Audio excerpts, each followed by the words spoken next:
Hello guys, আসসালামু আলাইকুম, welcome. তো আজকে আমরা দেখব আমাদের লিস্ট কিভাবে আমাদের ওয়েবসাইটে কাজ করে। দেখো, লিস্ট দু ধরনের হয়ে থাকে। একটা হচ্ছে আনঅর্ডার লিস্ট, এটা বাম পাশে দেখতে পাচ্ছ, আর একটা হচ্ছে অর্ডার লিস্ট, এটা ডান পাশে দেখতে পাচ্ছ। ঠিক আছে?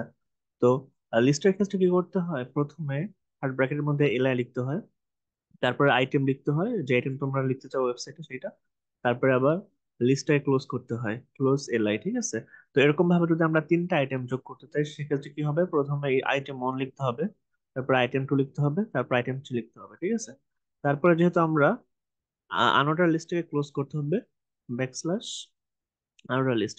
আর যদি আমরা অর্ডার লিস্ট করি, সেক্ষেত্রে কি করতে হবে, আমাদের তিনটা আইটেম থাকবে। ঠিক আছে? লিস্টের প্রথমে লিস্ট, তারপর আইটেম ওয়ান, তারপরে ক্লোজ লিস্ট, এরকম ভাবে তিনটার জন্য item one, item two, item three. ঠিক আছে? তারপর লাস্ট আবার অর্ডার লিস্ট ক্লোজ করে দিতে হবে। তো এইভাবে আমরা তিনটা আইটেম অ্যাড করতে পারি, আনঅর্ডার লিস্টের ক্ষেত্রে এবং অর্ডার লিস্টের ক্ষেত্রে। তো আমরা দেখবো এবার আমাদের কোডের মাধ্যমে এটা কিভাবে কাজ করে। ঠিক আছে?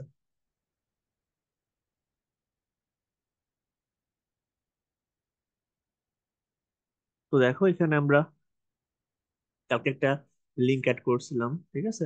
যে হাইপার লিঙ্ক কিভাবে অ্যাড করে সেটা আমরা দেখছিলাম। আমরা যে আনঅর্ডার বা অর্ডার আমরা ইউজ করতে চাই, সেক্ষেত্রে আমরা কি করতে পারি, এখানে দেখো, যদি আমরা আনোটার লিস্ট ইউজ করতে চাই, তাহলে কি লিখবো, ইউএল। ঠিক আছে?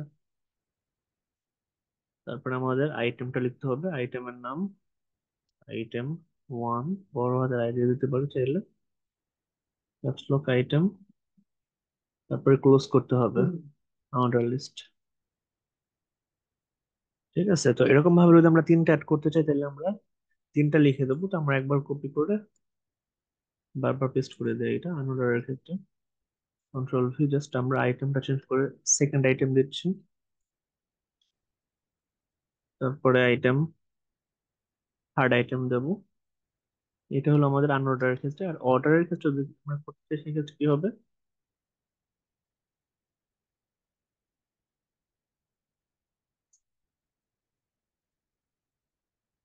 তো আমাদের ক্ষেত্রে এটা হবে ইউএল, লাস্ট এবার আমরা ক্লোজ করে দেব ওএল দিয়ে। ঠিক আছে? আর যদি আমরা অর্ডার লিস্ট করি, তাহলে ওএল হবে, আর ক্লোজ ওএল হবে। ঠিক আছে? আর মাঝখানে যেটা হবে আমাদের, জাস্ট ওএল এর জায়গায় ওএল ইউজ করতে হবে। তো আমরা যদি এরকম একটা কপি করে নেই, তারপরে সেকেন্ড এবং থার্ডটাও এরকম ভাবে বসাই দিই, আইটেম টু, তারপর আইটেম থ্রি। ঠিক আছে? তো আমরা লিস্ট ইউজ করতে পারি আমাদের ওয়েবসাইটের মেনু তৈরি করার জন্য। ঠিক আছে? তো একটা লিস্টের মধ্যে এরকম আলাদা আলাদা আইটেম ইউজ করতে পারি, আলাদা আলাদা মেনু তৈরি করতে পারি। তো এটাই ছিল আমাদের লিস্ট ইউজ করার নিয়ম।